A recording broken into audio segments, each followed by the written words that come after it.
জমি বন্ধক নেওয়ার সঠিক পদ্ধতি কি? সঠিক পদ্ধতি হলো, আপনার 5 বিঘা জমি বা 1 বিঘা জমি আমি নিলাম, এক একটা জমির বছরে 5,000 বা 10,000 দাম দিয়ে দিলাম, ওখান থেকে আমি ফসল যেটা হবে খাবো।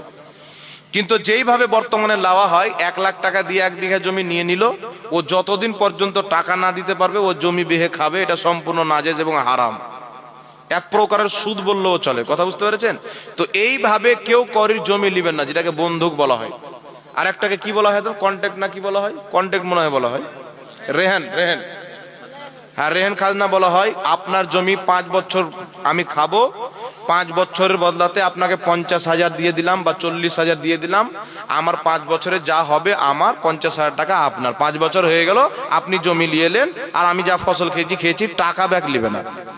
আর এখানে হয় কি, 1 লাখ টাকা দিল, 1 বিঘা জমি নিল, 10 বছর দিল না বেটা, 10 বছর খেলো, আর যখন জমিটা দিবে তো টাকা নিল, তারপরে দিল, তার আর জমি থেকে যত ফায়দা তুললো এক মুসলমান অপর মুসলমানের কাছ থেকে, এগুলো সব সুদে গণ্য হবে, নাজায়েজ এবং হারাম হবে। এই পদ্ধতি জায়েজ নাই। তার জন্য এইভাবে জমি বন্ধক নেওয়া যাবে না। আপনি টাকা দিয়ে দেন, বছর বছর দিয়ে নেন, এইভাবে নেওয়া যাবে না। হ্যাঁ,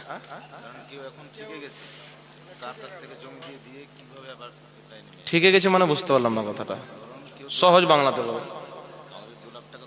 হ্যাঁ, জমি বেচে দিবে ভাই, সুদ কেনে খাবে?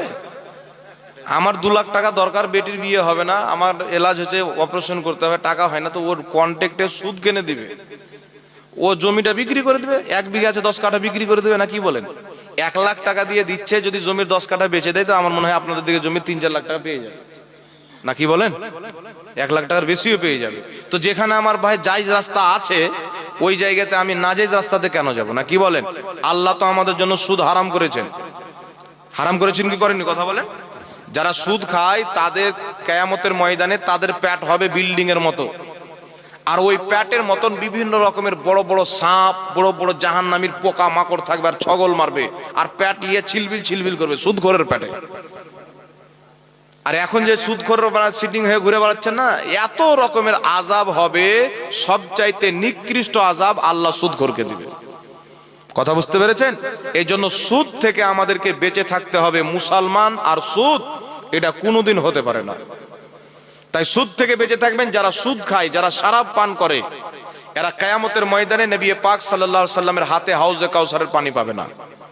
মাথার উপরে সূর্য থাকবে, মাথার মগজগুলো পিঘলে পিঘলে কান দিয়ে বের হবে, আর আপনার আগুনে যেমন পানি দিলে পানি খোলে না অনেকক্ষণ পর, তেল আপনার খুলতে আরম্ভ করে, সেই রকম মাথার মগজ একদম গরমে খলখল করবে। ওই সময়তে রাসূলুল্লাহর উম্মত যারা, তাদেরকে রাসূলে পাক পানি পান করাবেন, তাদের পিপাসা কিন্তু দূরে হয়ে যাবে। আর যারা সুদ খায়, যারা শরাব পান করে, তারা নবী মুস্তাফা সাল্লাল্লাহু আলাইহি সাল্লামের হাতের হাউজে কাউসারের পানি পাবে না। কথা বুঝতে পেরেছেন বাবা? তো আমরা হাউজে কাউসারের পানি পান করতে চাই কি চাই না? একটু জোরে বলেন, চাই কি চাই না? নবীর শাফাত চাই কি চাই না? তাহলে চাইলে সুদ ছাড়তে হবে কি হবে না? যেই প্রকারের সুদ হোক, এই সমস্ত সুদ কিন্তু বাবা আমাদেরকে ছেড়ে দিতে হবে। কথা বুঝতে পেরেছেন?